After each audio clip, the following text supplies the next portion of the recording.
Hey, it's Jeremy from Jeremy.net.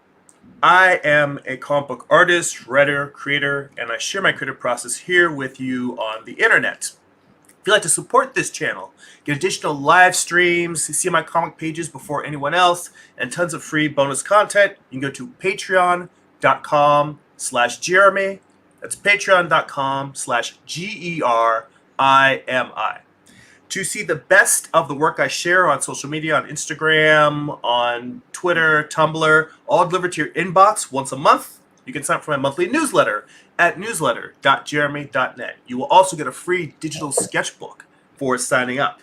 So please go definitely sign up there and check out. You get the best of what I'm offering online. And if you would like to purchase physical copies of my comics, if you'd like to read digitally on Amazon Kindle or Comixology, you can go to amazon.jeremy.net. That will forward you to my Amazon author page. And today we have returning guest Jesse Toves. He is here. We're talking about Encoding Bushido. Last time we were talking about Jesse's comic, and he was wrapping it up. Now it is live on Kickstarter, and we have a link. Hey Jesse, how you doing? There's a link to the Kickstarter campaign in the comments. I mean, in the discussion for this video, the description for this video. So anyone watching, please go check it out. And Jesse, first off, how are you doing? Welcome back. I'm doing all right, thanks. The campaign is funded. First day, which shocked the living daylights out of me.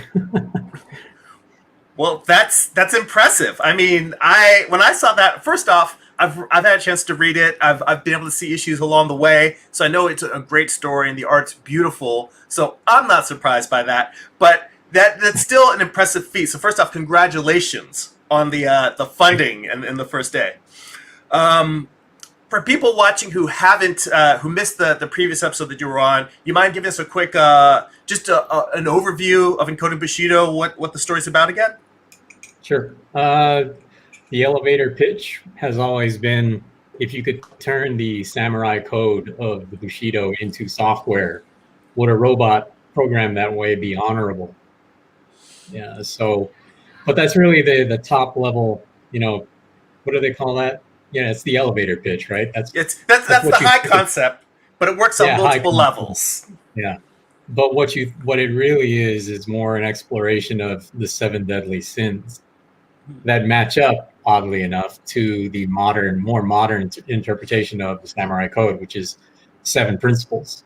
You know, integrity, honor, courage. You know, compassion, all those things, and they match sort of well to the 7 chapters that I created and the failings of a particular character matched against the successes of another character, 2 brothers. You know, even the shorter elevator pitch has always been Cain and Abel as a robot. So I remember that was particularly fun to tell people during conventions, you know, because you just yell it, you know, once, you know, enable with robots, you know, like, oh, okay, blah blah blah.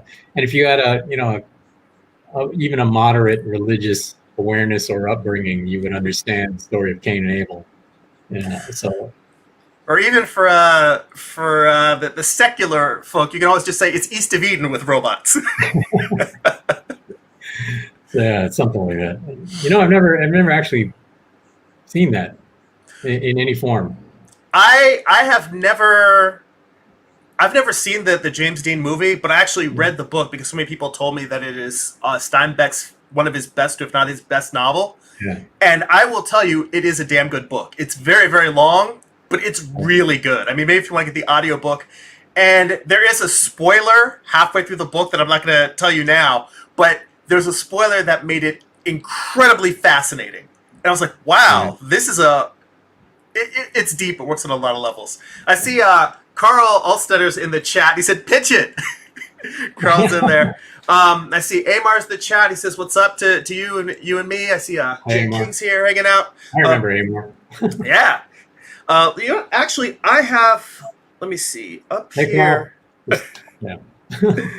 I'm trying to see if I added it to my photos. I've got a page here from the Kickstarter page. Let me pop that back in there. Oh, okay. So just people can get a look at one of the main characters. It's Anjin. Am I saying his name right? Actually, I don't know if anybody really says it right. I've heard Anjin, Anjin, Anjin. A lot, and it's actually slang from what I remember. Because here's the inside joke, the inside baseball joke of that character's name. It actually translates roughly into either navigator or pilot, like on a ship. The guy who steers the boat, pilot, right? And that comes from the James Clavell novel, because that's what they nicknamed Richard Chamberlain's character in the TV series of Shogun. The interpretation of Shogun, and I remembered that. So the fact that it means pilot is a reference to the robot in this series, in my book, being the pilot program. So it's a sort of inside baseball joke that his creator, Takeshi, he's just kind of a wise ass, about that kind of thing. Like, oh yeah, he's the pilot program. So I'll call him Anjin. Well, he does that. The creator does have sort of a Yoda kind of wily trickster, prankster kind of feel to him. We've got some more questions in the chat. I can't. I don't believe I can see. Can I see those as well? Or okay, yeah. On your end, there should be a private chat, but there should be a tab next to it so you can see the public chat. Do you? I see Carl's question. What was your biggest influence artistically on the project? I got to tell you, it's easy to say that. It's all Blade Runner. And well, that's not necessarily true. Part of the description I left on the book initially was that, I grew up on Guam. And that's such a strange mishmash of both American and Japanese culture. And admittedly, it's not an ideal mix, because if you know anything about Guam's history, it was occupied by the Japanese in World War II. And over time, this is such a strange thing when you understand that this happened just in the 20th century, that Guam was both ruled by the Japanese and then visited by the Japanese en masse as tourists in the same 20th century. It was one group of Japanese people came there to conquer and take over the territory and force everyone to be subjects of the Japanese Empire. And less than 30 years later, hundreds of thousands of them will visit as tourists, fully peacefully enjoying the culture of the island instead of enslaving and enculturating it. As a child, that was the strangest phenomenon to me. That this can happen in less than 30 years. That that's how profound the change would be culturally in the world.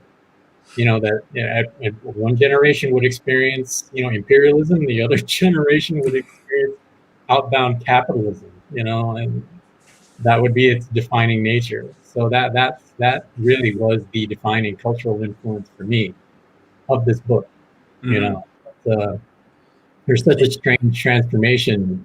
The whole world building aspect behind Encoding Bushido was based on this one PBS documentary about the fertility rates in Japan dropping lower than virtually any first world country, and that was unheard of. That in their future, with this particular fertility rate, if left completely unchecked and unchanged, Japan would be its population density would drop off the radar at within 2 or 3 generations. It was something the government addressed. And I thought that was the strangest documentary. Well, I mean, it's almost like the opposite of the one-child policy, where they're just like, we got to do whatever we can to get you guys cracking some stop kids having out. children. Yeah, and I remember thinking about that. Here are 2 different countries with 2 completely different opposite problems, and it's really striking. So I built that into Encoding Bushido, that idea that the fertility. If you notice anything about reading my book, there are no crowd scenes, and that's not because I'm an artist and I don't want to draw crowds. There's a bit of decimation. Yeah, it was a specific thing that said this country's been decimated by certain things: war, fertility, the complete dependence on technology, Hmm. like, or a pronounced dependence on technology. Like, and it's not a comment about Japan really. It's just an evolution of those several ideas kind of coming together. Well, Hey, I Michael, mean, here. yeah, I Hey, Mike. see Mike's in the chat. Vince showed up too. How you doing, guys? I also see Art of Reeds in the chat. Thanks for popping in. Um, now this is an interesting one. Carl asks if you could have any actor play the characters in Encoding Bushido in a movie, who would it be? So do you have a dream Oh yeah, cast in there? oh yeah. There's a lot. Takeshi would definitely have been Mako.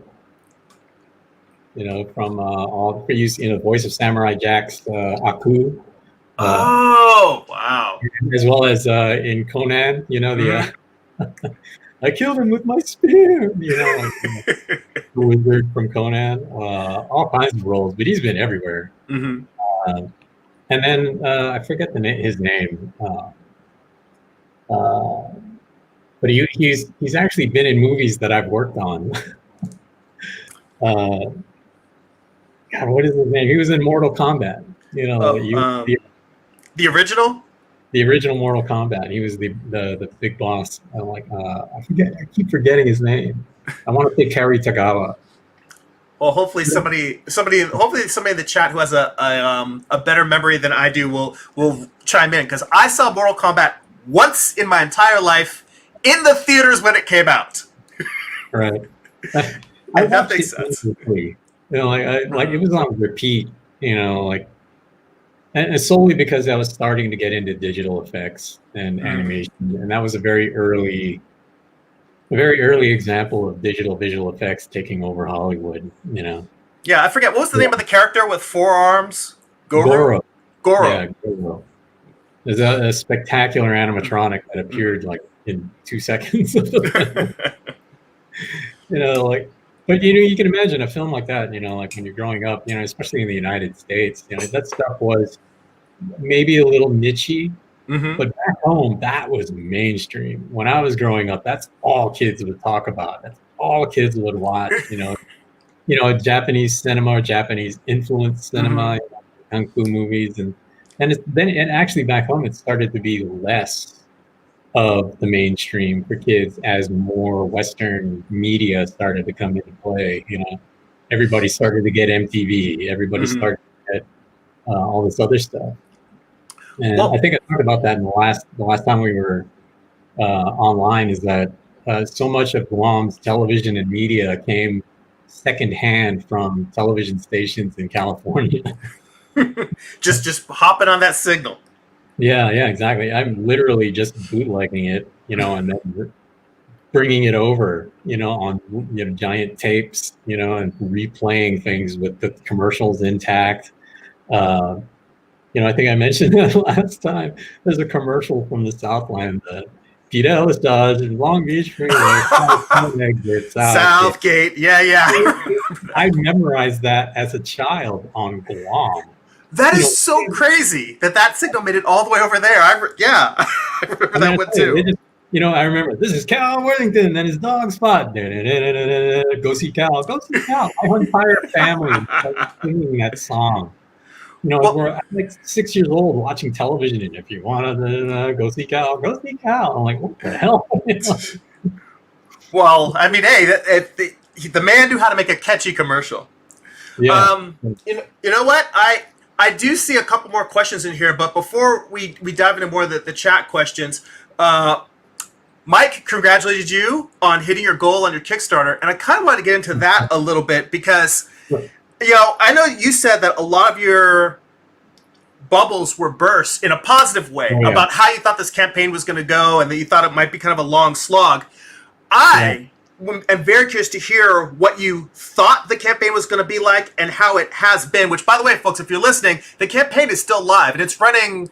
It's running for 29 days, right? Yeah. We got 25 days left. Yeah. So, just first off, right out the gate, funded on the first day. So it's got 25 days left. So, any time between now and what's the end date? October 15th at 6 a.m. So you got to get up early. Okay. October 15th. Right. So tell me some of what you kind of expected initially going into the campaign, and what the experience has been like. Because I've also seen that you've been getting some great media coverage. You forwarded me an article you were included in on the Comic Beat on Jaime McDonald's website. And some other places online have been covering it. Yeah, that shocked me to no end. And like, hey, it's on our crowdfunding projects we love page. And like, you love my project? Wait, what? No. Initially, like I have to tell you, like everybody in the pandemic, I was looking for options to like, I'm not working, at my job. That company is since, I want to say disbanded, but I still keep contact with everybody. But the projects we were supposed to be working on this summer, last summer, were canceled. Everything's filming that's on hold. Yeah. It was a television show called The Righteous Gemstones. It's Danny McBride's show. I haven't watched that yet, but it looks good. It's so oh my god! As I grew up Roman Catholic, so watching that show, the religious theme is like, oh, it's so awkward. But that show was, like many shows in the pandemic, like they were completely shut down, and I was scheduled to start. We had already worked on season 1. So just doing production fixes, the odd visual effects shot here and there. And when it was canceled, we were all kind of, well, we got to work on something else, so if you guys pick up freelance work, go for it, we'll support each other as we need to, but I was looking for opportunities and options. And Encoding Bushido was always, the first 5 issues are actually on Comixology, but I don't like everybody, like Christopher Nolan is partial to film. As a comic book artist, I'm partial to print.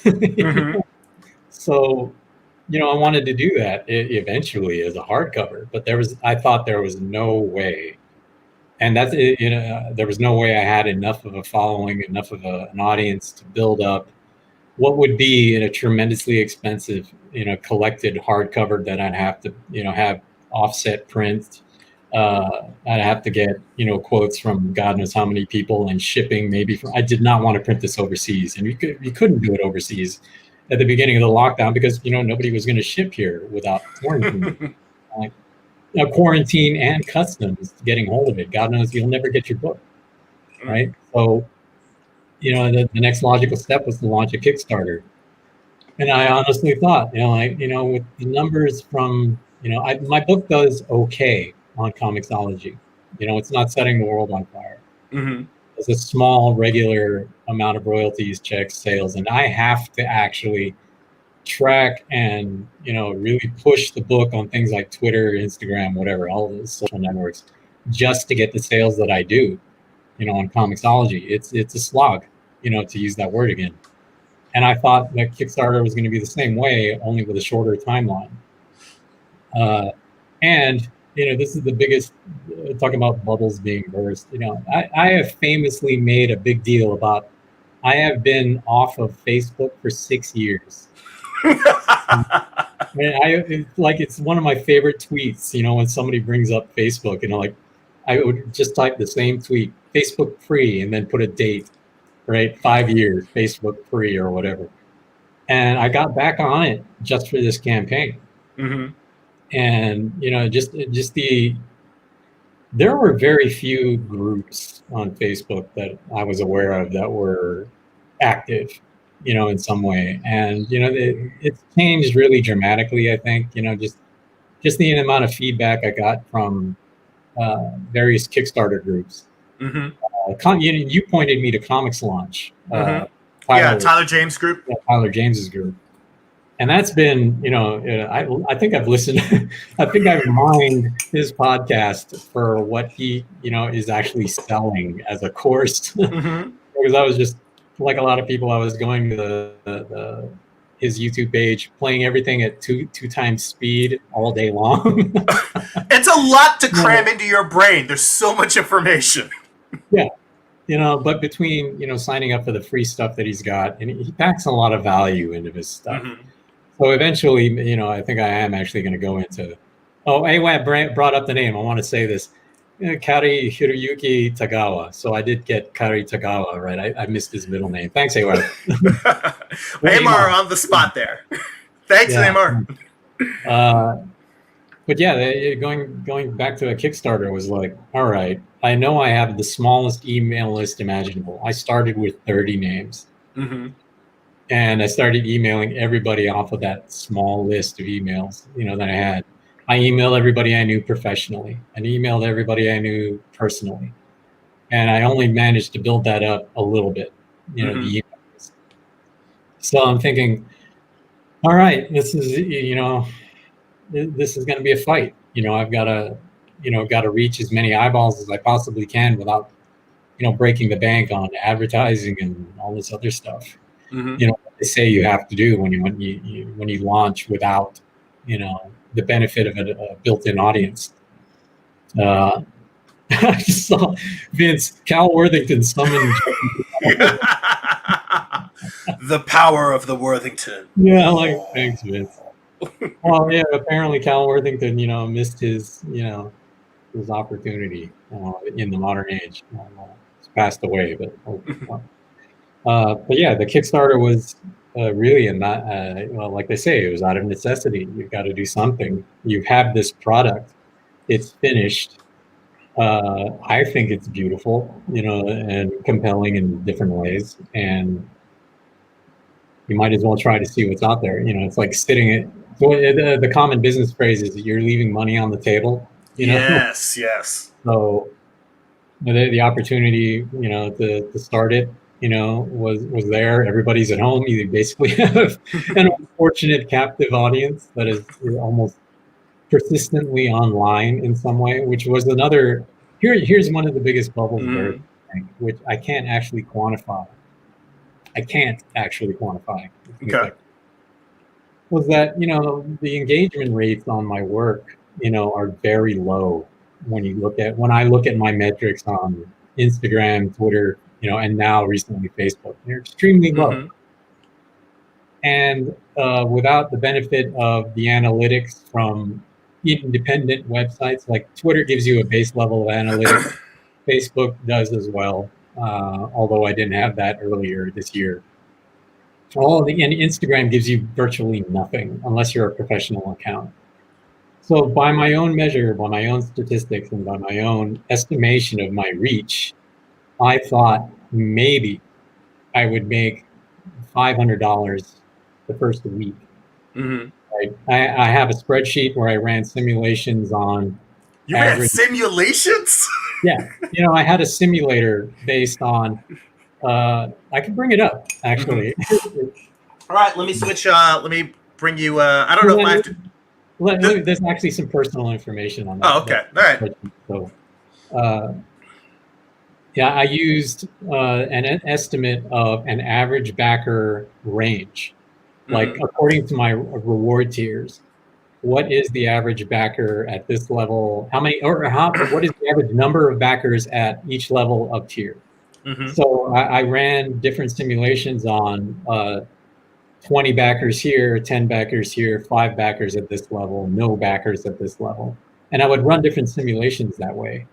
And the largest number I could come up with for the 30 days was $1,200. Now that's $500 short of what I needed.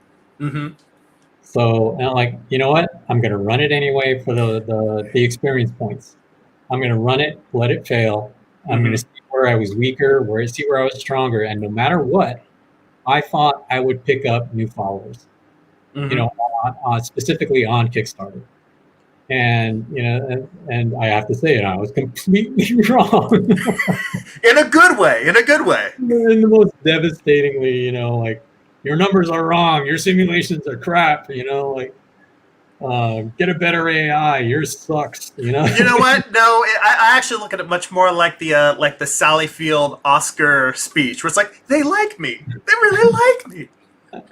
Well, to be honest, I reached out to a lot of coworkers and friends as well. And that was really the tipping point audience factor there.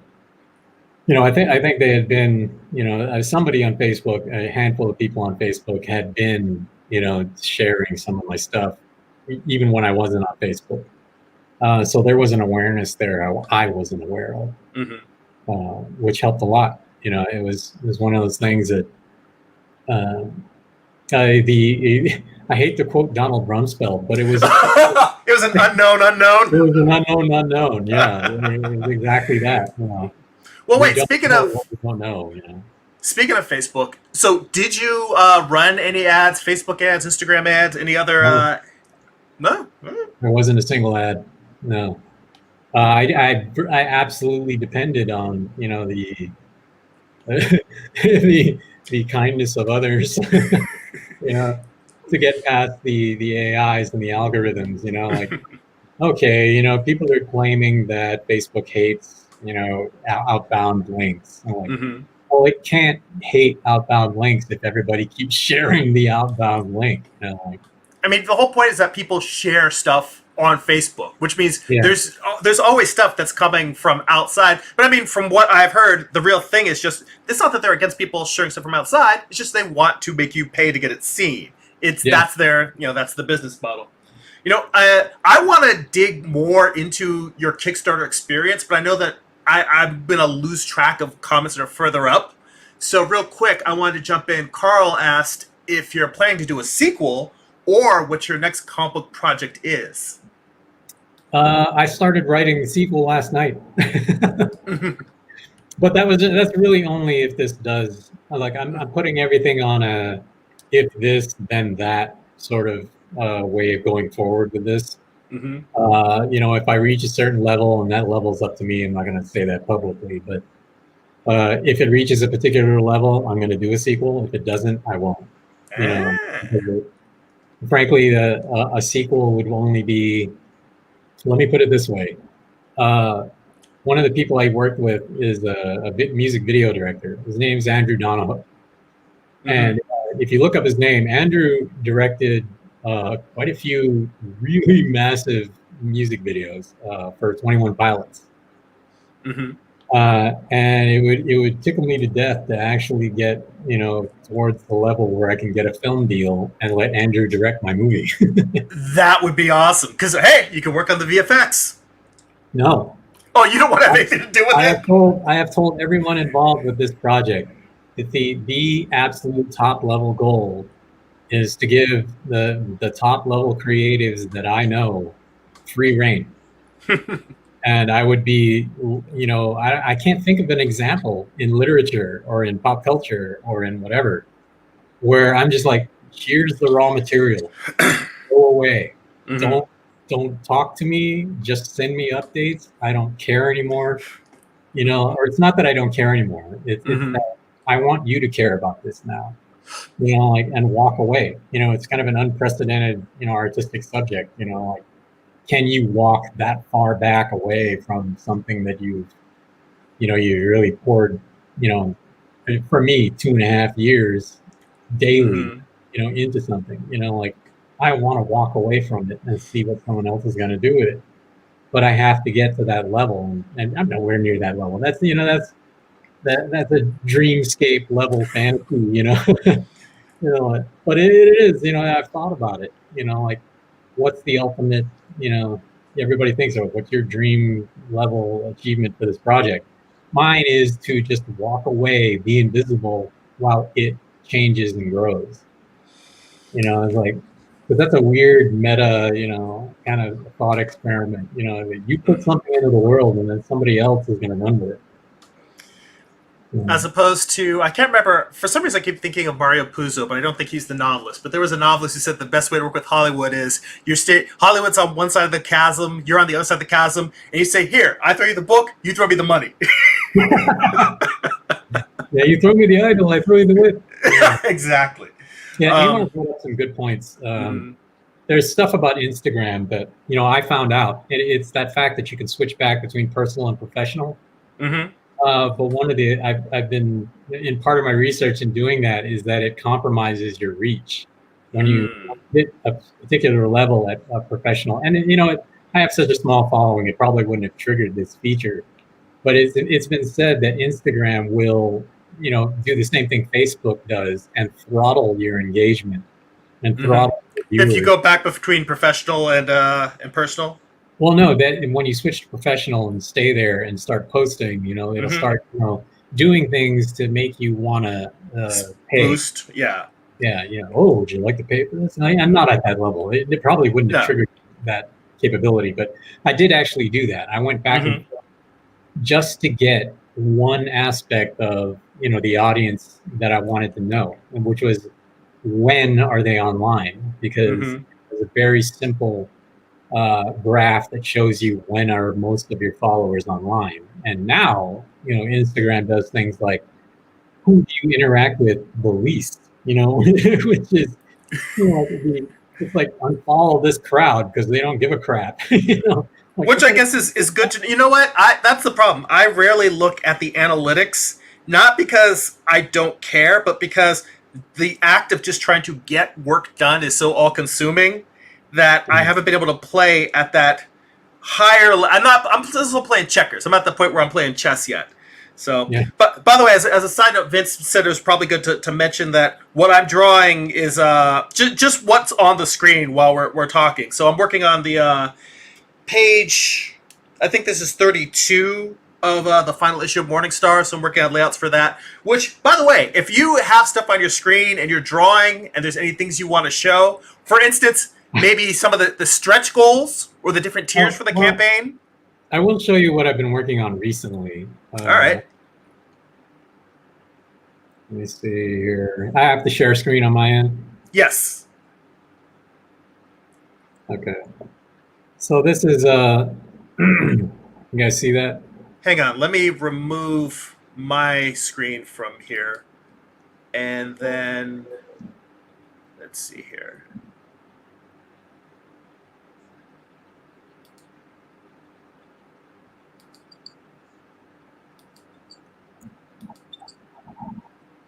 I don't know if it actually is asking me to let you share your screen or something, because it should just put your screen in. Yeah, it looks like it is. But yeah, if you guys can see this is it's one of the future covers for one of the chapters. This is one of the lead characters. I'm still kind of working on this, but my big thing about covers has always been as good looking as a lot of covers are, especially like I'll point out one of my favorite covers. It's I forget what issue of X-Men it is, but it's an issue of, I think, Uncanny X-Men, where Wolverine is turning into one of the Brood. So he's got those kind of lizardy features. It's all cast in purple and yellow. By the way, real quick, I just want the audience, if anybody in the chat can confirm that you can see it, because I'm not seeing it on my end, so I don't know for sure if it's, because sometimes when you tell it to share screen, Amar says it's not up yet. When you tell you to share screen, you actually have to go back to the window, and there'll be a little thing there to say to confirm, like it'll either say hide this notification or share, and you have to click that. Yeah. All right, it's not letting me do. There you go. All right. So now I have to add it in, and there we go. Yes, there we go. Yeah. We're good. We got it. All right, please. Sorry to interrupt. Continue. So, but yeah, one of the aspects of that cover for Wolverine was that it had nothing to do with the story that was in that book. I remember buying it. It's one of my favorite covers ever. That's why I bought the issue years ago. I was like 19 years old or something. I forget. But that's one of my pet peeves about covers for anything, is that it has nothing to do with what's inside that book. It's just a pretty image. And Marvel, DC, Dark, everybody does this. They have a backlog of artwork. They just throw on something if the artist or somebody didn't have time to do a cover. It's always an afterthought, it seems. And in order to avoid that, what I do is just I pick a favorite moment or a panel from the book that it's going to go on. And just re-illustrate that moment. So this is a particular moment in I think it's issue 4, where this character is there's sympathy between this character and this robot dog. She's there's a compound. There's a moment in the story where there's an attack. and she actually cares, like people care about their dogs, like she cares about this servant, just like the Boston Dynamics robots today. You see people, Yeah. you see people kicking them and stuff like that. And they made that viral video that one day that robot's just going to get, hurt. I've had enough. Yeah. But she cares. She takes the opposite stance. Like no, you could, don't worry about this. She's trying to comfort this basic, this thing that is nowhere near as intelligent as she is. Mm-hmm. But she gives a damn, because it's one of my kind. But this is just me exploring to a much finer degree for a cover. Mm-hmm. One of the moments inside a book. One of my favorite moments in my own storytelling. By the way, sorry. I was just gonna say, just as an aside, I really do love the cover designs you did for all of the original issues because, like you said, it felt like it wasn't just a shot from inside the book, but it felt like it was a collage of moments, but visual elements through it, and I love the way that you structured it. Like all of them were very well done. Yeah, there's also if you see all of those covers together, I'm going to stop sharing now. But okay. If you put all of those covers together, there's kind of another inside joke about the cover. There's sort of a slanted white panel at the bottom, mm-hmm. and on each page they oppose each other.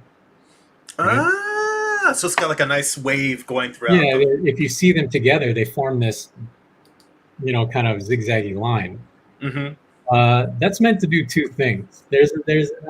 I'm a huge fan. I got really into the research for this thing, or really just into the research about how katanas were made traditionally. Mm-hmm. And one of the things that they've done, if you've seen, if you're familiar with katanas at all, you see that sort of wavy line on the blade. That's called the hamon. Mm-hmm. And it comes from the way they accomplish differential cooling and heating on the blade before it's forged or before it's cooled and tempered in water or oil or whatever. And it's because there's a different density and a mixture of clay that's coated on the sword before it's quenched, after when it's being made, and that forms this strange line, right? So I wanted to have that as a feature because it's 7 issues. It's really, seeing all the covers together, they form this, elongated rectangle. Mm-hmm. I didn't want to do a direct hamon line, but I wanted something like that, a design element that would look like the edge of a sword or an edge of a katana. That is one of those really subtle, subtext things. But I mean, first off, just the fact of saying, oh wait, what happens if I lay all the covers out in order? That alone is right there, something that people don't necessarily think to do. But I mean, that's some really beautiful attention to detail. In terms of the pattern on the swords, was that something that you just already knew in the background of your mind from just research into samurai culture, or was this one of the little tidbits you picked up in terms of doing research for Encoding Bushido? How much role did research play in development versus just knowledge you already had in the back of your head? Well, I'll go back to it was Carl's initial question when we were all doing the samurai graphic novel. Mm-hmm. What does samurai mean to you? And I always, I went backwards and said, well, what does samurai actually mean? Mm-hmm. And, like you were asking, it was in the course of doing research, like, all right, everybody associates samurai with the katana, and the katana is one of the most culturally appropriated objects on the planet.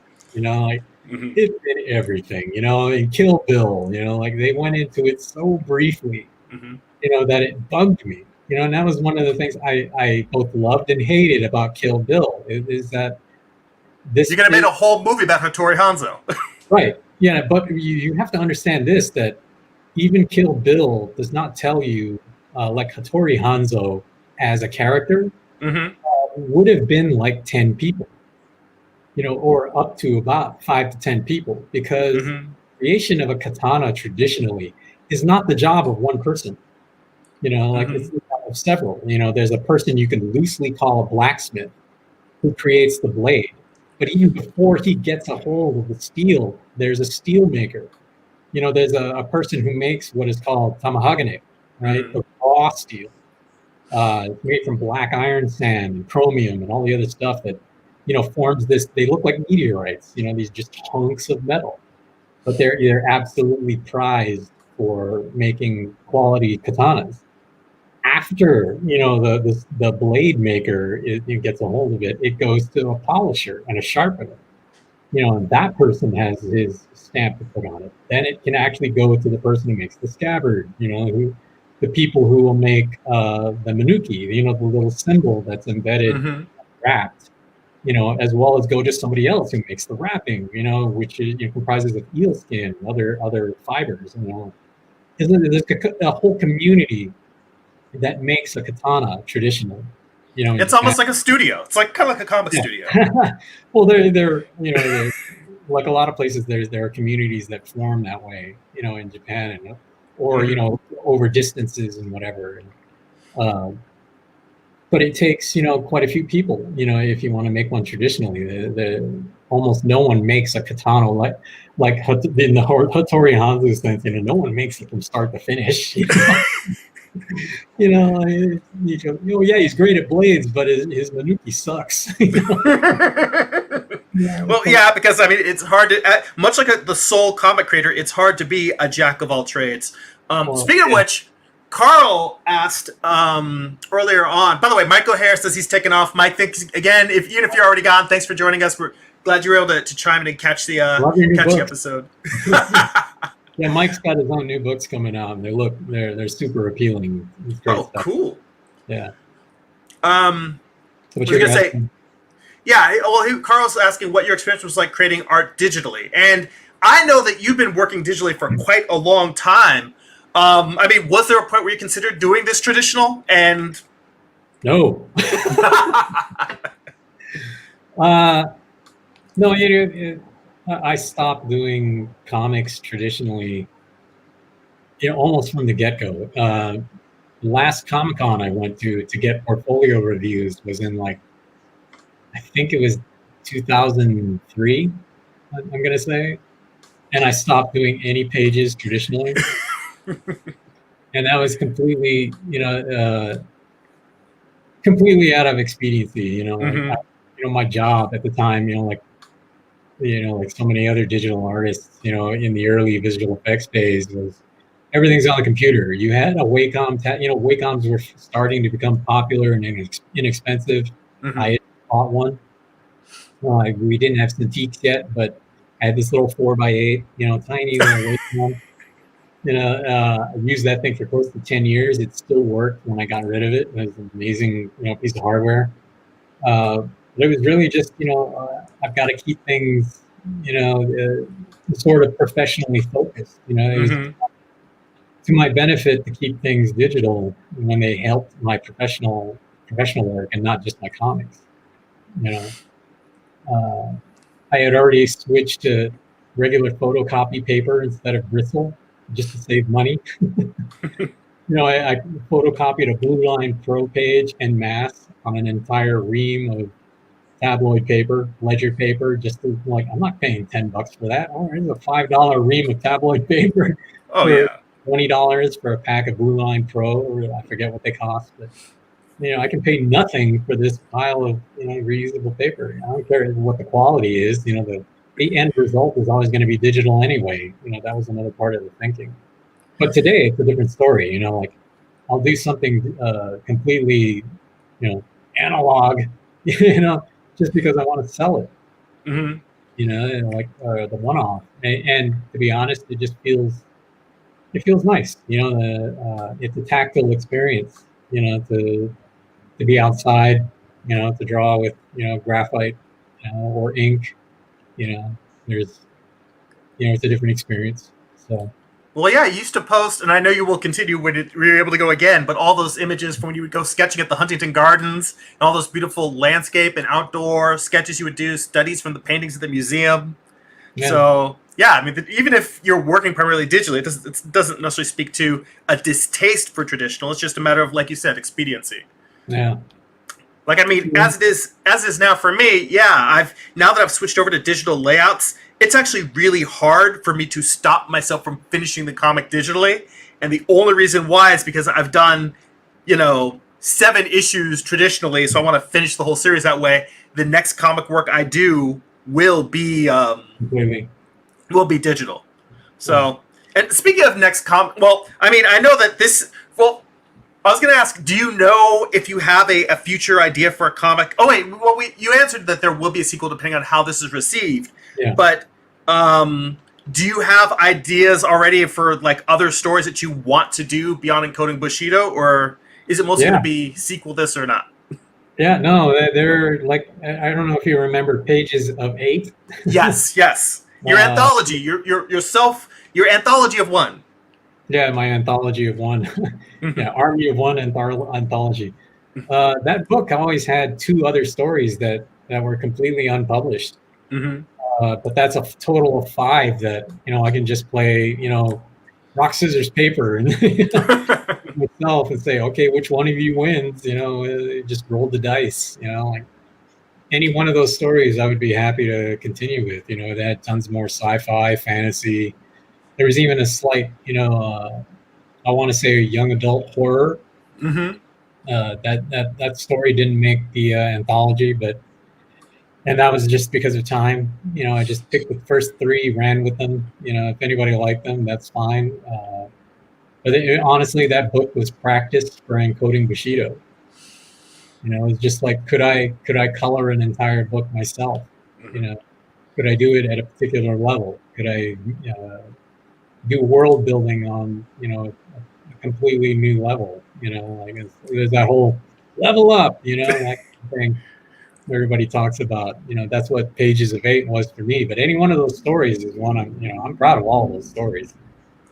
Well, I mean, it looks. I have to tell you that the run up between your original, the ramp up, I should say, between your original story that was in the samurai graphic novel versus Pieces of 8, which it felt like you cranked out, to going back and then doing all of Encoding Bushido. It seemed like it all happened to me as somebody who's been slowly over a decade putting together this one series. That felt like you just like fired all cylinders, and even working around your busy VFX schedule, like you were just cranking on them. It looked that way, but to me, like everything, like the spreadsheet that I use to track everything, put everything in single digits, right? And single digits per task. And it was such a global view of everything that it looked, to me, using just that spreadsheet, it looked like I was climbing a mountain. It looked like that little, like you're doing GPS tracking and from Google Earth. It just goes, one day to the next, an imperceptible, motion. But I started to think of it as a different thing when that draft started to really start to fill out. Mm-hmm. Per issue, per task, it started to look more like a solid block of numbers, and that was encouraging. By the halfway mark, it looked like, wow, like I'm halfway through the schedule and I'm halfway through this graph, and it looks, when you change your perception of time using basically a simple piece of technology, a simple spreadsheet, can really change perception and your behavior. So when I this is really pronounced when I reached the halfway mark on that chart and that graph, I was looking at it like, I'm really going to finish this thing. It's not impossible. So it seems impossible to a lot of people, and every time I look at people, I've actually blogged about this. I sent out a newsletter that the absolute most important tool in my entire process wasn't Clip Studio, it wasn't my Surface Pro, it wasn't a computer or a piece of software, it was Google Docs. A spreadsheet in Google Docs, that was the most important thing. It keeps you aware of your progress. It keeps you accountable to your progress. It's tracked daily, with a date stamp on everything. really just critical role, as they say. Well, I'm curious, as somebody who I feel like I struggle with productivity. How much of tracking your progress was okay? I'm falling behind, so I really need to start cranking and focus in certain areas. And how much of it was, oh, I have set goals. Some of these goals might be a little bit unrealistic or just out of the range of what I'm able to do. So I need to reassess. So how much of it is struggling to catch up versus saying, all right, I just need to reassess, and this is going to be pushed out a little bit these dates. This is going to take a little bit longer. Almost none of it. No, let me put it this way. I set a schedule. Mm-hmm. I didn't care if it was realistic or not. I set a schedule that I want to be done by my 50th birthday. That's it. That was it. And the time that I had, it was exactly 2 years. I mean, 2 years to the day, right? Mm-hmm. I missed that deadline. But it was because not by much, it was just by 3 months. And to me, that's not much. When you, like I said, it takes a readjustment of your perception of time, and how you use it. So one of the first things I did was, I'm not going to worry about the schedule. I'm going to worry about setting a habit. Mm-hmm. And that habit was working on something, anything, every day, regardless. And it was scheduled around, my work day. Could I wake up, work for half an hour? After getting home, could I finish dinner by a certain time and start working? Mm-hmm. So I remember, there's a lot of those psychologists and stuff like that say if you want to form a habit, you have to do that thing for 30 days straight before mm-hmm. it becomes a habit. Now, that's an average, right? According to the research, that's really just an average or a benchmark. I found out that for me, it was a week. I have to do something for 7 days, and I will become habituated to it. So, I looked at my schedule and said, all right, whenever I get home from work, the second I finish dinner, I sit down and work, right? I don't answer email. I don't do all this other shit. Excuse me. I don't run a clean show. You can say whatever the fuck you want. Well, hell, no. But that was it. That's how everything began. It's like, all right, don't worry about the schedule. Don't worry about anything else. Worry about forming the habit that will get you to follow the schedule.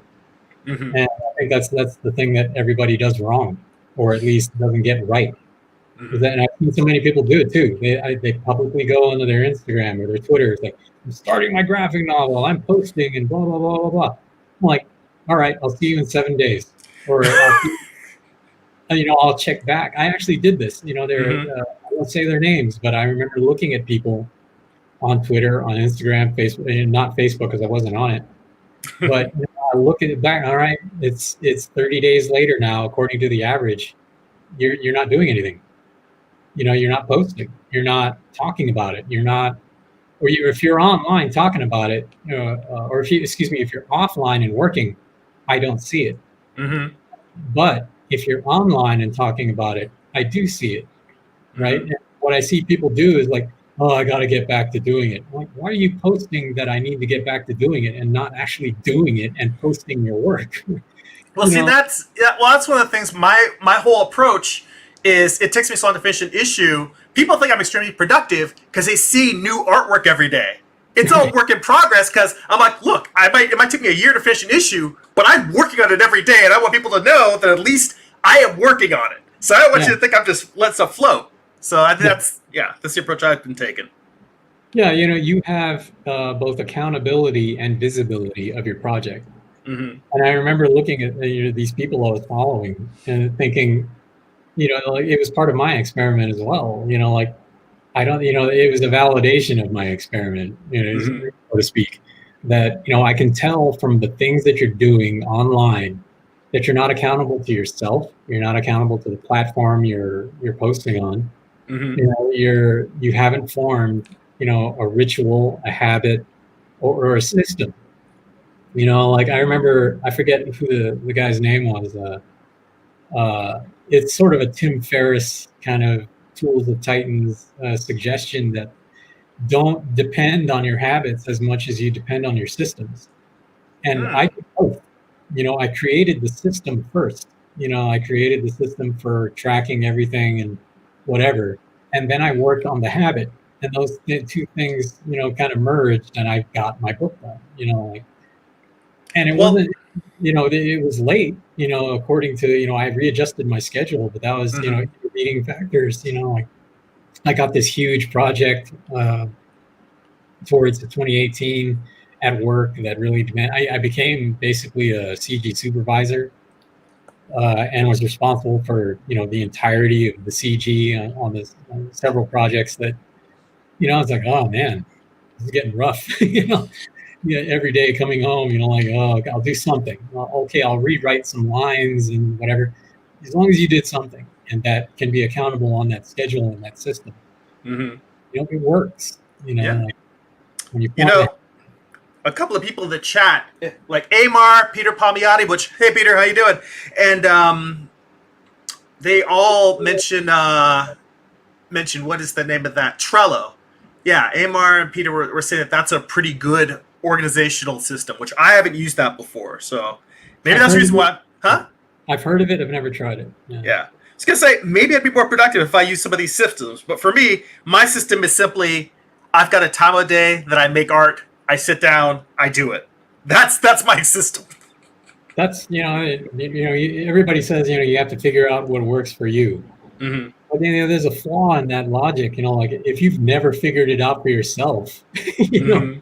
you're never going to get this done. Like, I look at some people and I'll think, all right, using that sort of Sherlock Holmesy deductive kind of thing, like, it's like those scenes in Sherlock where he looks at somebody's, clothes, he looks at their, what kind of phone they have, what condition is that phone in, he looks at their shoes, are they covered with dirt? He makes all these deductions, based on, someone's outward appearance and, the things that he can deduce from just looking at a person, hearing their voice, like smelling their breath, or things. I hate to be judgmental, but you can experience a person, and their work in a certain way, and tell them, like, these are, the things that work for you, that you think work for you, might not be working for you. Like, that's. Now I don't want to say I do that, offhand. Everyone has their first impressions, but definitely when I look at people's work online, I'll see something and like, yeah, you're you're putting the cart in front of the horse. Mm-hmm. You might not be ready. You might want to take a step back. Like, look at this first. You know, Um, I mean, I've been struggling with that to a certain degree. That, I mean, I there's times when I'm working on my stuff and I'll look at ArtStation and I look at kids that are like 18, 19 that are in art school right now or they're taking online courses, and I'm like, these kids can digitally paint circles yeah, around what I'm doing, and I almost feel like I need to go back to not go back to school like full-time school, but I feel like I need a skills refresher in terms of like my work has always been loose, but I feel like the level of polish I need to bring for the number of years I've been drawing is higher. And I've always been thinking that's another thing I'm looking forward to wrapping up Morningstar, so that I can go back and just do standalone pieces where I can work on craft. well, remember a long time ago we were talking about this. I think it was on Eye of the Gods. Mm-hmm. That wasn't there something about the way you approached the ordering of the page that you worked Oh, on? yeah, yeah. What I ended up doing was I drew it sequentially, page 1 to page 144, and then Yeah. I inked it starting at 144 going to the first, because I knew that my penciling was not that great in the beginning, and by the time I got to the end, my penciling had improved. But I also knew that inking, I don't necessarily. I definitely have become a much stronger inker over the course of working on Morningstar. But back then, I said, I'm going to be getting used to, let me start with my worst inking on the best drawn pages, so that hopefully as I improve in inking, I'll be able to correct mistakes that were in the pencils. And at the Right. end, I feel like the overall quality did kind of even out. I mean, I just do feel like in the end, the end of the book, those tighter, better drawn pencils helped with my weaker inking. But I feel like by the end, the levels kind of evened out. Yeah. So I thought that was, that was an interesting approach. Like, I'm not going to say I did that on Encoding Bushido, but I definitely pulled a George Lucas. I Mm-hmm. went back to pages as far as issue 1 and Mm-hmm. redrew like whole panels. There's this. I'm gonna write or not gonna write it, but I'm gonna record a blog about one panel in Encoding Bushido that I think I did 14 times. Whoa. Just one panel. I'm like, damn it, this is just not right. Like I want it to be, like I couldn't find it. I was just stubborn about it. And I finally got to something I was happy with and walked away. Just one panel. Like I worked on it it's in issue 2. And all the way through working on issue 7, I would go back to that panel like, why is this bugging me so much? It's one of Did those. you was beyond just saying it's not good enough? Were you able to finally identify specific, either compositional, anatomical Oh yeah, no, I know exactly elements? what it was now. Okay, well, I don't want to spoil the blog post, but that to me sounds really interesting because I always find it a slippery slope.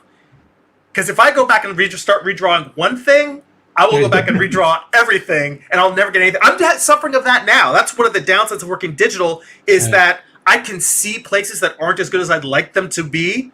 It's like that. CBD, yeah. Yeah, the hourglass thing where my taste is beyond my skill. I can see what's wrong. I'm just not good enough to fix it. Well, I gave myself an out on every issue. That's my final editorial pass. Is that all right? I'm going to give you 2 days in the schedule. Go back, and if there's a panel that you cannot live with, go do it again. Mm-hmm. Like you absolutely, but you only have 2 days. There's that system. Meeting, the habit, meeting, the just that insecure artist in you. You can't let that go out in the world like that. There's still panels like that, but it didn't fit the system. It didn't fit the deadlines. It didn't fit anything else. And like, all right, you just let it live. The underlying mission is to tell the story. It's not for me to be happy as an artist. Mm-hmm. For the story to be complete. And there's that big switch. Just like that.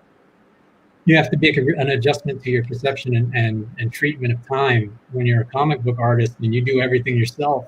You have to change. Like, as a pure artist, like just drawing. I would never be happy just being a penciler at DC or Marvel or anything. Mm-hmm. Because I can't write the story. You're writing the story with your imagery, but it's another writer who has, maybe not veto power. I don't know how it works these days, but it's now that you're responsible for every step of this thing. Who are you responsible to ultimately? What role are you taking now? That's that's the top level goal. Mm-hmm. And the ultimate demand is. It's not about me being happy with a drawing. It's not about me getting, I want a cool looking panel here. No, it has to stay and communicate an idea. And it has nothing to, you go through there's one thing in particular, people have called me out for my lettering on this thing. Mm-hmm. Because I don't use crash, boom, pow, blah, blah, blah. It's not that kind of story though.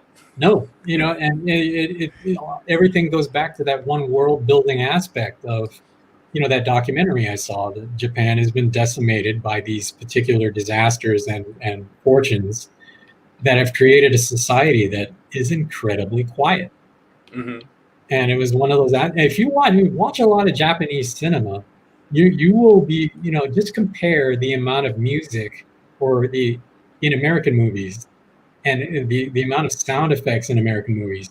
There's almost nothing in some really famous, Mifune movies. Mm-hmm. Nothing. There's a breeze. Just right? a beautiful sparseness to it, like a haiku.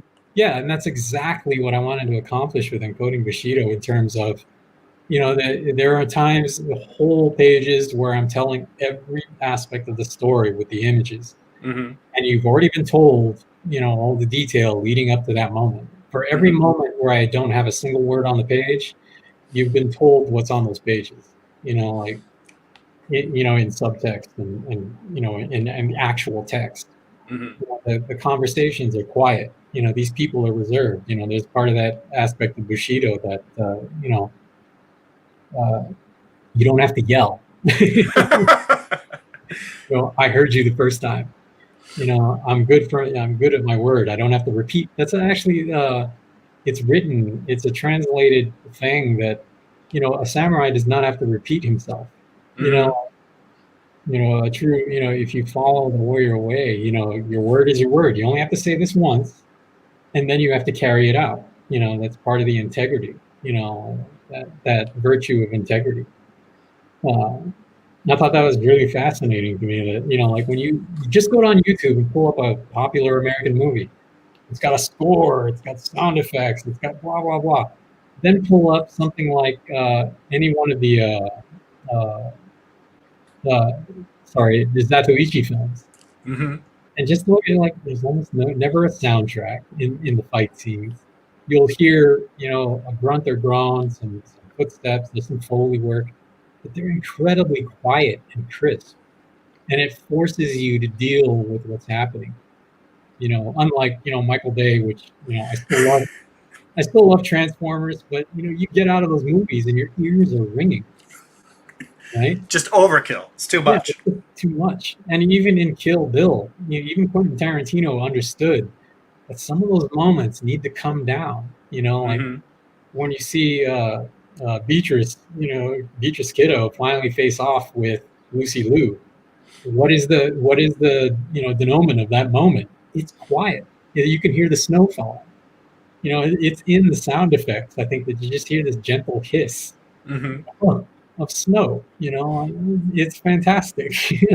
That he understood that about that influence and that part of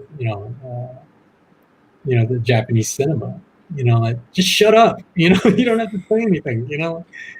This is a quiet moment. You have to let the audience feel it for a second, and not just bum, bum, bum, bum, bum, bum. Well, I mean, that just gets into the whole cultural thing of not cultural. Well, actually, maybe that is it. Maybe in the East they trust their audience more, because it seems like a lot of this overkill is just not trusting your audience to understand subtleties or to not pick up on subtle cues. Yeah, I mean, there's that difference in I've heard this. I've never experienced it, but when people view films in the past, in Japan, in China, and whatever, they don't clap. They don't make a single sound until the end of the movie. Right? And when the credits roll, and then if the crowd goes absolutely apeshit, because I forget, maybe it was George Lucas who actually said it, or maybe it was even Peter Jackson. I forget who it was, but they remember going to a premiere in Asia and sitting there like, God, everybody hates this movie. Nobody's laughing at the funny parts. Nobody's crying at the sad parts. And then they get to the end of the movie and the theater just goes, everybody goes, it's crazy. And it's a completely, it's that idea of respect. You're respecting both the members of the audience who want to watch the film undeterred, unlike American audiences. God forbid a phone goes off in a Japanese theater. Yeah, you'll get your head cut off. God forbid you start talking on that phone. You'll be arrested. I wish it was like that. But, there's the respect you have both for your other audience members as well as for the creator of the film. I thought that's an interesting thing to explore in a comic book. How quiet can I make this? There's, if I had to count, I think I have 3 explosions in the whole 7 books. Well, I mean, that firefight at the end when they're, well, I don't want to give away spoilers, but there's a large battle scene towards the end, which I think it's almost like you were like, it's almost like saving a splash page. You were saving the epic full stop, like all out for that climax. And that climax felt like that would have been a noisy sequence. Yeah. In the best of ways. Yeah, well, even it would have, only a certain number of associated sounds and sound effects. And I really don't care about a score at that point. I don't know if other comic book creators do this, but I don't listen to scores. I don't listen to a lot of stuff. I put on various films though that and Tim Ferriss talks about this a lot. It's apparently there are audio or oral cues that put people into flow in different ways. So a lot of athletes have talked about they listen to the same song on loop when they're running or when they're training or doing something, and they don't listen to if they listen to different songs, it throws them off. It's for me is the same way. So like I think I've watched. It's just strange to say this, but I think I've watched Dances with Wolves like 300 times during the week. And it's just it's thoroughly because it's not because it's my favorite movie or anything. It's just one of the movies I chose because it has a particular there's narration in it. There are moments where you can tell what's happening, you remember what's happening. I chose different movies to watch in the background. I just put them on in the background. Like one of the more recent ones was Dave Grohl's Sound City. I have heard great. I haven't watched that yet, but I've listened to some of the soundtrack from it because I mean the soundtrack is great. But I hear it's a great documentary. Yeah, just listening to people talk about being there was a really interesting sort of. It has its own rhythm. Set the music. There's a ton of music in it. There's very well. One of the things that documentaries do, when they're especially with music documentaries, is that they choose the hooks. So some of my favorite hooks from some of my favorite bands that I've recorded at Sound City, they persist throughout that entire documentary. And when listening to music, it's a lot of pop music guys will tell you this, that if you can't get them with that hook, you don't have a hit song, right? Everybody remembers the hook, right? And that hook, has emotional triggers. So when you're trying to get into that flow state, I hate to be all woozy about it, but I don't think that's woo-woo. I mean, that's science. It's how the brain. I mean, part of it is having something. It's just having a conducive working environment, and that's part of your mental headspace. It's part of the space that's around you. It's what you're listening to. It's all of that. Yeah. So a lot of people, I can't tell you when, but I stopped using actual music because I found it, or at least I just enjoy people talking in the background. Even music, certain songs can kind of throw me off. I don't like listening to slow songs when I'm working. So anytime I hit a ballad, I'm like skip. Well, I mean, I've been like for me, podcasts and audiobooks. It's mainly been just the fact that I need to have something that is interesting enough that I won't get bored listening to it, but not so interesting that I am actually like I stop. Yeah, then I get distracted. So it's finding that nice sweet spot of having so it's very talk showy. I mean, I don't listen to that many documentaries, but I feel like documentaries tend to be really good for that. But like interview, conversational things. Oddly enough, I like listening to a lot of writing podcasts because I just hear when I'm drawing, hear people talk about the story process is interesting to me. Well, I think that it can help keep you focused without without crossing domains. Exactly. You're listening to a podcast about art, you're going to want to, try to work that in. Can I do that? Can I render that way? Whereas if you're listening to writing, and you're drawing, you're like, oh, that's interesting. Is my art telling the story? And I'm reinforcing that. Yeah, that's very true. For that at a high level, is controlling your domains. I like that control of the domain. Yeah. Well, you know what? We're already at like an hour 13. Before we wrap up, one of the things I wanted to touch on is since your campaign is still going through October, if you wouldn't mind talking about what the different tiers are, and if I don't know if you even thought about stretch goals in the beginning, or if you want to tease any of them. I don't know if you plan to slowly like puzzle box, mystery box reveal any stretch goals, because just planning out stretch goals sounds like a lot to me. Just getting tiers that you're like, okay, I can fulfill these like 4 or 5 things. That alone sounds like enough. Stretch goals to me honestly sound like a pain in the ass. Yeah. Well, no, I thought about them for a long time, and I've been working on 3 of them for a long time. Mm-hmm.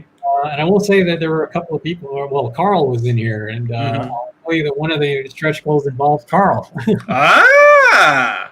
as well as Drew Mm-hmm. Johnson. Uh, he recently said, like, yeah, I'd be interested, as well as Gus Vasquez. Mm-hmm. Oh, cool. I haven't talked to Gus in a long ass time.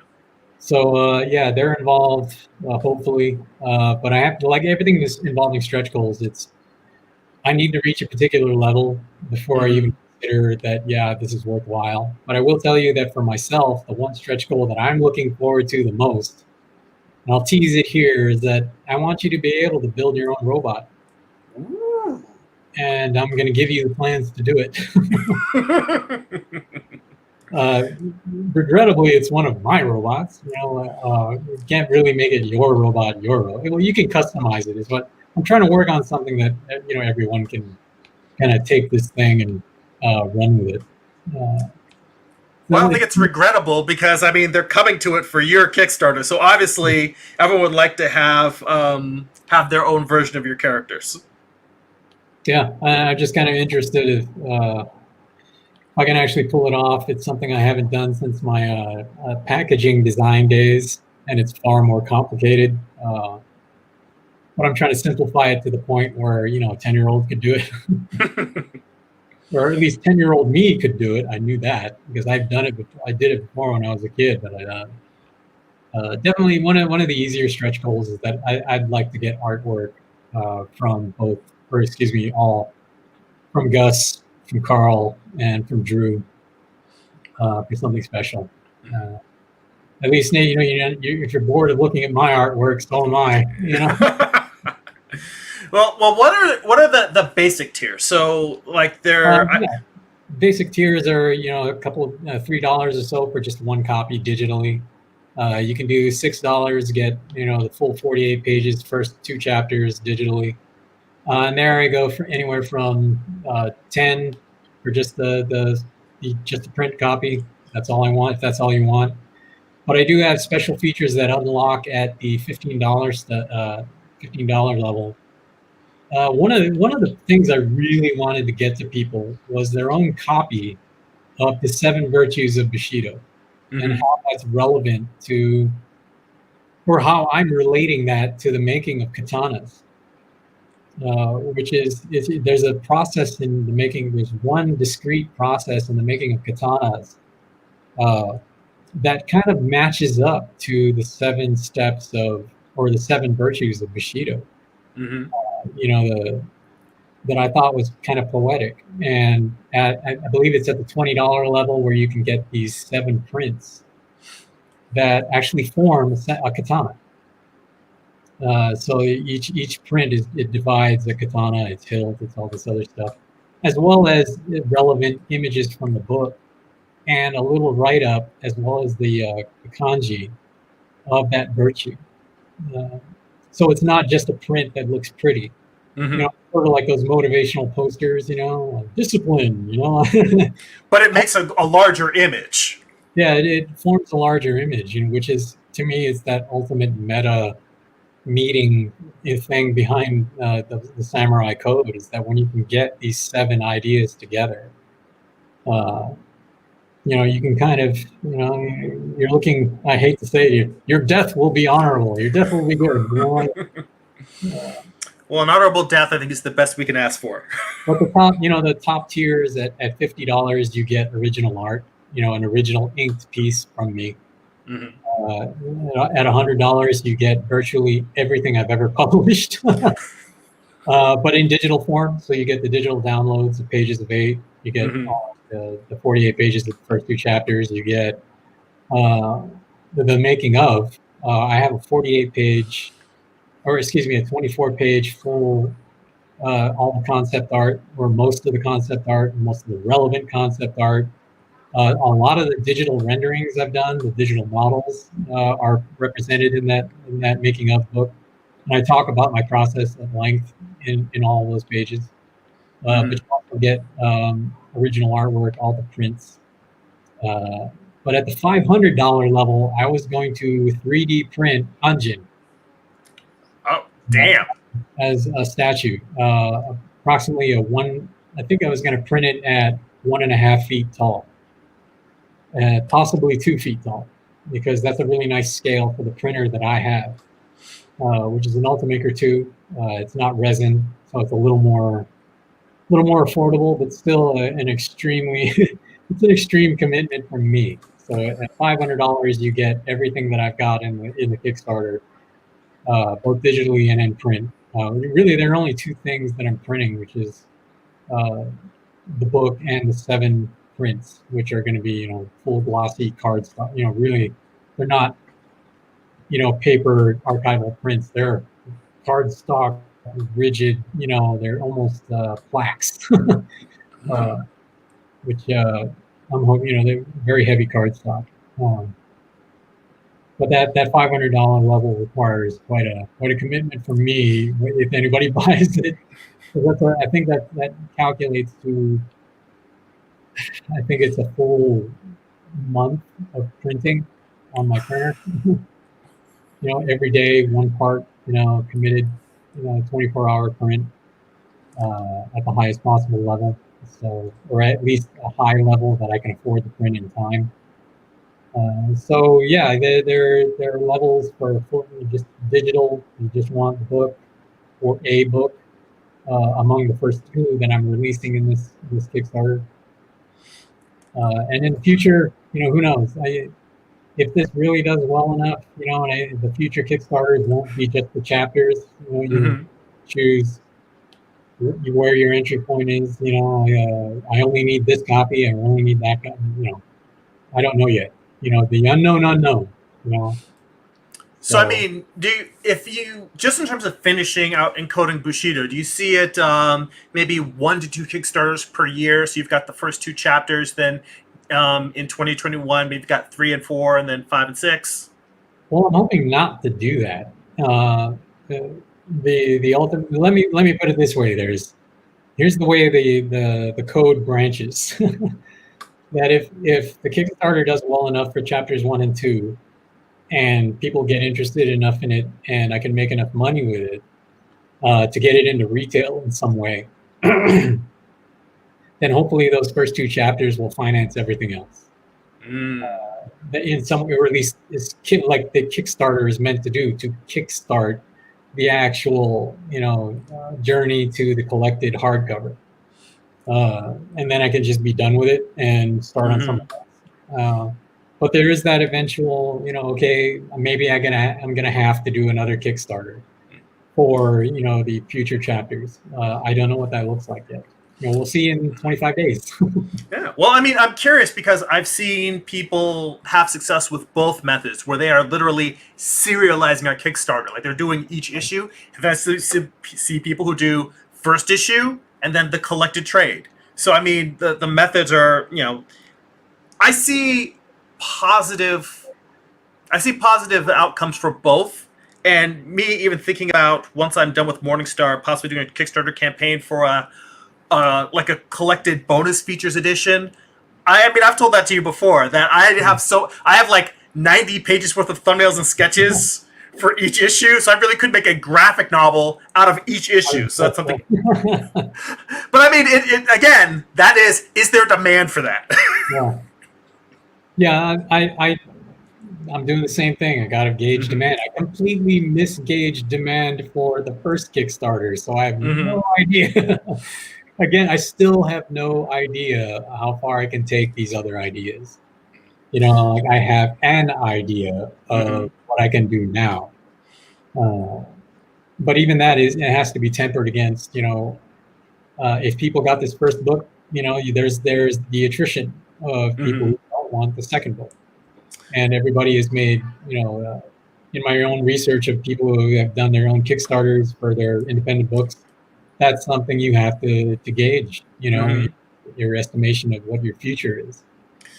Well, I mean, the thing that it's interesting that you talk about attrition, because what I have heard anecdotally, I don't have hard numbers on this, but what I've heard is that unlike the direct market for comics, where you have your issue 1, you make a big splash, and the numbers go down and down and down, and hopefully you hit a plateau that, like, at least you can remain a steady readership. That from what I have seen on Kickstarter, that the audience for campaigns tends to grow with each campaign. Right. I'm sure that there is a place at which it levels out, but for the most part, what I've seen is people maybe doing campaigns with more and more features and more ambitious and higher goal levels, as opposed to having people dropping off. It seems like it's the opposite. Well, I want, just like most artists, hate the business aspect of a lot of this. I don't hate it, but I don't want my attitude in the end to be constantly, like the capitalist, regime, like always profit, profit, profit, profit. Like I said earlier, the fantasy, that dreamscape fantasy level was always to walk away, to put it in someone else's hands. Like I have accomplished what I needed to. If I've made a living out of it, I'm done. At a certain point, my goal is not infinite. My goal is absolutely finite. And I know where it stops. Which anyone will tell you is critical of capitalism is the problem with capitalism. There needs to be a cap on growth at some point. Yeah, there is no such thing as infinite growth. Yeah, like that. There is no infinity in this. I am aware of what would satisfy me, and when I get to it, I will stop. Like it's that samurai discipline, and I do not consider myself a particularly disciplined person. Other people look at me like I'm some kind of monk. And to a degree, it shocked me when I looked at myself, both in what I eat, the way I behave. Like since you've known me, I've lost 60 pounds. Yeah. I just like, okay, maybe part of that picture of me from somebody else is correct. That I've changed a lot of aspects about me, that relative to that discipline, and that part of that I feel like there is no discipline in capitalism. That, and I'm getting almost political here, but I want to form that discipline that I'm going to walk away at a certain point. I know where that point is, and if I reach it, I'm done. So and that's the same thing with this Kickstarter. I don't want it to go to an infinite degree. I have to stop because I know my limits at a certain point. I know where that point is. Well, a great man once said, "A man's got to know his limitations." Yeah. Well, hey, man, I don't want to take up too much more of your time or anybody else, but I always enjoy your streams. I will say this: I've been really distracted by the themed entertainment business because I got a scholarship recently. A scholarship? Yeah, if you can, I'm 50 years old. I'm still getting the scholarship. It was from a company called Animax, and they do. I've always been fascinated with themed entertainment. That I'm. Yeah, you go to Disneyland a lot and draw. Do studies from there. Yeah, but more than anything, Disneyland is fascinating to me in that it is animation made real. And as an animator, that's consistently fascinating. But I got this. It amounts. I think it's like $5,000 or something like that.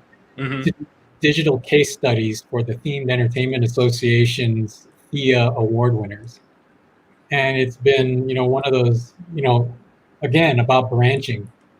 If that for me is a possible future, I may say goodbye to comic books forever. And I'm not kidding. When you meet when you're at a fork in the road, you take it. Yeah, you do that, cost analysis and say, this has borne this much fruit, and this other thing is calling. So you do that sunk cost analysis and say, well, if I walk away, so what? But if I stick with it, well, same thing. What do you want to do with the rest of? I don't know how long I've got on the earth. Nobody does. So there's the opportunity. If the opportunity presents itself in the future from this new, creative, creative realm, I might walk away. Yeah. Like I said, it gives me the opportunity both, if Encoding Bushido gave me the opportunity to walk away when it reaches its It's penultimate form, zenith. its zenith, and I'm done. Or if this other thing turns into whatever, okay. I want to think that Patrick Kling, if I give him a shout out on this show, again, this gentleman in just one effort at outreach, for people in the community. If he's created, the opportunity for me to, create for myself a new life, I'm not going to turn my back. It's he's really been helpful to me. He's a Nickelodeon former, or still, I believe, current Nickelodeon themed entertainment producer and supervisor, and he's done tons of things for Disney, Universal, everybody, Imagineering, you name it. I'm gonna give him a shout out, on I have, because just he's allowed me. I honestly believe that he was instrumental in getting me this scholarship, or at least recommending me, to study with these people. And it's been unbelievable, Wow. So I mean, what form? Obviously, it's virtual, but what form does this take? Is it more like sort of interviewing them and just going through their process, and then just writing a case review of how they developed each of their? They make themselves, these people, the Themed Entertainment Association gives out every year a set of awards to people who do remarkable work in themed entertainment.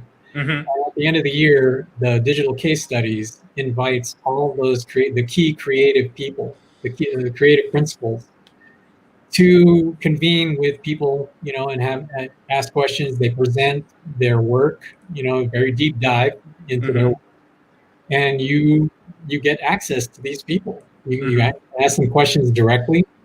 I've met with, there's a fantastic presentation by, I can't pronounce his name, but his first name is Guy. I don't know how to pronounce his last name. But he was one of the key technology officers for the War of the Worlds attraction in England. Is this massive AR, VR project based on the War of the Worlds series.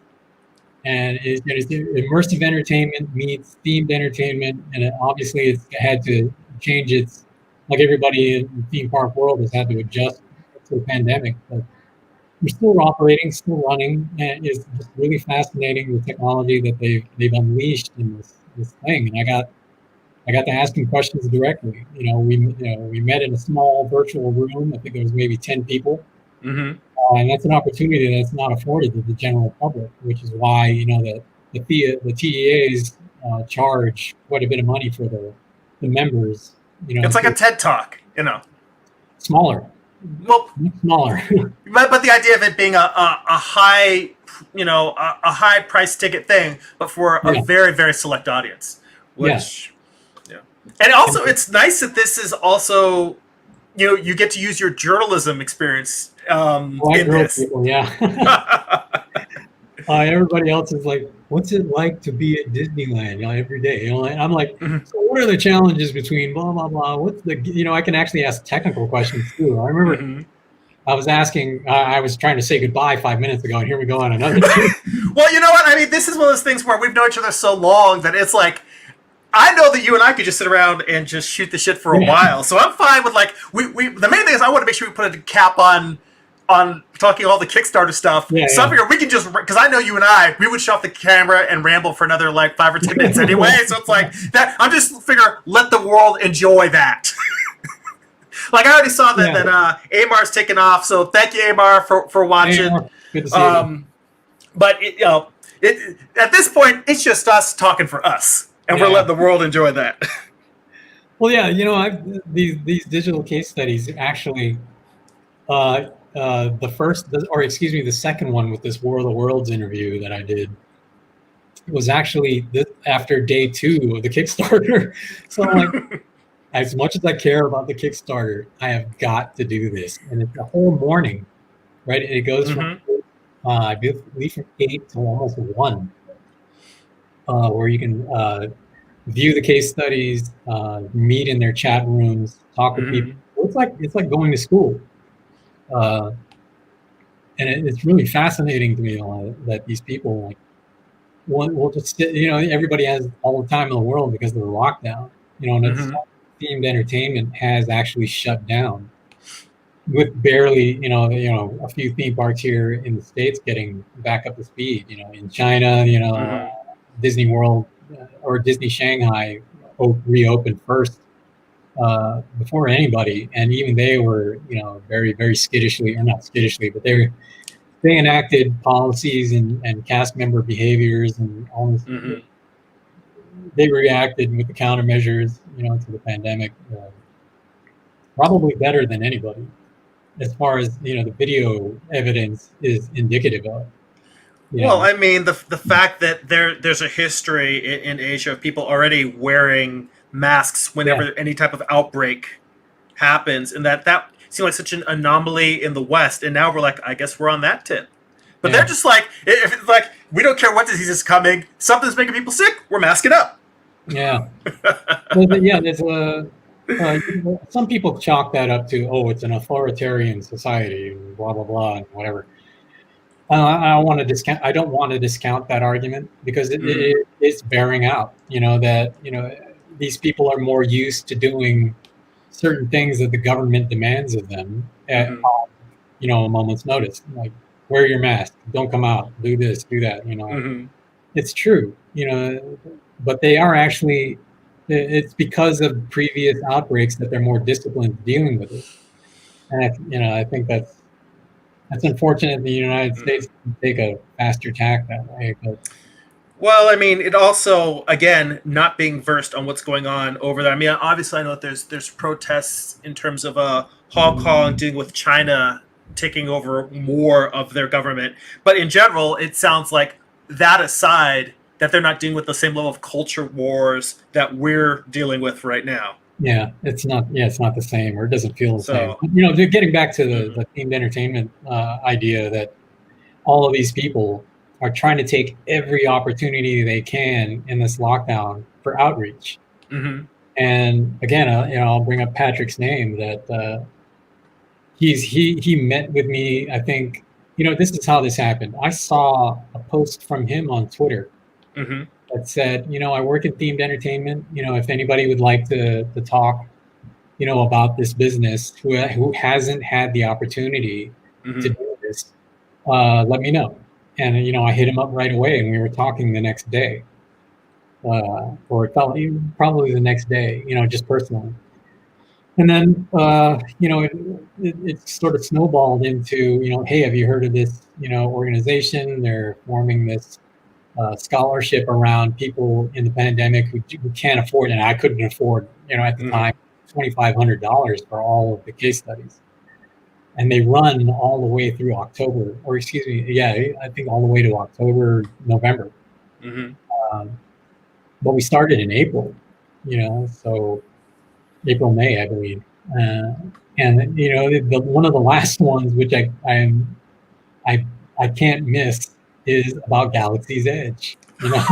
Of course. The last few. I think the last two are about Galaxy's Edge, because they were the major Thea Award winners, for this year, or for this year's case studies. And there's no way I'm missing that. Well, I mean, this sounds so interesting to me. I'm curious. Obviously, it's a themed entertainment exclusive organization. Do they have any public facing content, like I don't know, any type of their talks that people can watch online? Well, not necessarily the talks, but the themed entertainment site itself is open. It's a public site. They make announcements, and certain things are public, but the case studies are not. I don't believe they ever are. They're only for Thea members and Thea case study attendees, because ordinarily these are done in person. It's like a show. It's a trade show. People attend them. They hold them in various parts of the world. Because themed entertainment is now it's international. So it has been for a long time. Vast international business now. So But yeah, the organization itself has its own presence on social media. I follow them at TEA Connect on Twitter. They have various other organizations that kind of hook in. There's a lot of other there's just individuals in themed entertainment that I follow on various platforms. They have their own, like Patrick Kling. I'll give him a shout out. Mm-hmm. It's his own YouTube channel. Oh, okay. And those are totally public, and he has some very high level creatives as well as aspiring creatives that do pretty fantastic stuff. And I'm not gonna lie, it's I'm kind of addicted to his show. He's on, I believe, I think it's called. Let me look it up so I don't misquote this. You can find him on YouTube. This is all one word, Real Patrick Kling. And that's RealPatrickKling. Okay. So like Static Kling, but with a K. But with a K, yeah. Okay. Really nice guy. He's done tons of work for Nickelodeon, like I said, Nickelodeon, Disney, Universal. What he does, he has a set of regular co-hosts who both want to get into the themed entertainment business, as well as those who have worked in themed entertainment for quite a long time. And it's really informative. You get a tremendous amount of their, I like watching people in other businesses when they have their own vocabulary. The jargon is different. The level at which they communicate with one another, is something that it's like learning to speak a foreign language. You have to kind of look that up, because that doesn't mean to you what it means to me or another person. But his content is really pretty amazing. And one of the more recent talks he did, he was his own guest. Because he was kind of helping a group of aspiring theme park designers design their own portfolio project together. Oh, that's pretty cool. Yeah, it was a several week project. They did full presentation in full pitch Bible, or what they call a pitch deck. So full imagery, full write-ups, concept art, logos, everything. Really impressive, portfolio piece for kids who just, they can't get a job because no one, everyone's shut down. We're just starting to get back into things, but by and large, the themed entertainment business is, it's on hiatus. Yeah. See, this sounds like something that you could not have on in the background. It sounds like so visually stimulating that you would want to be looking at them, because I'm sure they're screen sharing their process. They're developing these things. So, well, that's only for this particular cast. In previous casts, a lot of it is, it's very writing focused, and that's one of the things I remember Patrick telling me, that, it's similar to how we're making comics here, that when you're a singular creator, a lot of what comics become is very similar to what themed entertainment does at this pitch level. You are doing, you really are just fleshing out, the initial state of a much larger intellectual property, and that this could become virtually anything. I always felt Encoding Bushido's ultimate form was a film. But it's really obvious to me now that I could make a video game, tomorrow, Well, I mean, the level of consumption, that's one of the things I'm thinking about, is that I enjoyed video games as a teenager. In college, I forced myself to cut off video games because I found that it curtailed my productivity in terms of writing and drawing comics. That said, gaming is becoming such a predominant form. I think it's not long before it overshadows other forms of entertainment. It already has, if you think about it. Yeah. Just in terms of gross receipts at retail, in terms of market penetration, you could I don't think there's a single form now that uh, I don't think there's a single application in entertainment that exceeds, video games at the moment. I remember the sea change for me was, I think, when Iron Man 2 came out, that it was the same weekend that one of the Call of Duty games came out. And I think it might have been the first Black Ops, or it might have been one of the World War II ones. And I forget what that iteration of Call of Duty is. But I remember when they listed the fact that they're listing the weekend gross for a video game, that alone should tell you the level it's at. Oh, yeah. But it outsold, Call of Duty outsold Iron Man 2. And I was like, okay, the script has flipped. Yeah. And that was like a decade ago now, I think. That happened. Yeah, that happened a long time ago. Mhm. But when you see the writing on the wall, a particular medium, like the same as you, and not even in college. I think even in high school, I stopped playing video games. Mhm. But for different reasons. I was dirt poor. But even in college, when I started to see some money, I just didn't have, that particular experience wasn't something compelling to me because visually it was so crude, and it was just me being a snob for my entire life, looking at a video game like, oh, that is so bad, just like the lighting's wrong, and it throws me off. It honestly throws me off. But now video games are so well art directed that and so pretty. Just like I had a roommate not too long ago. Well, actually, it is long. It's like 20 years ago. Yeah, that's not long. Not long ago. For me, it's not long. Yeah, but I remember I would just sit and watch him play video games because I wanted to see what what level of graphics we were getting to. And it was like, and he would come to my room and say, "Hey man, check out this new level, and it's really nice." And we were both CG artists. And back then you could see the writing on the wall. I was like, it's not going to take that long. And right now the level that Unreal and Unity engines can get you to is photoreal.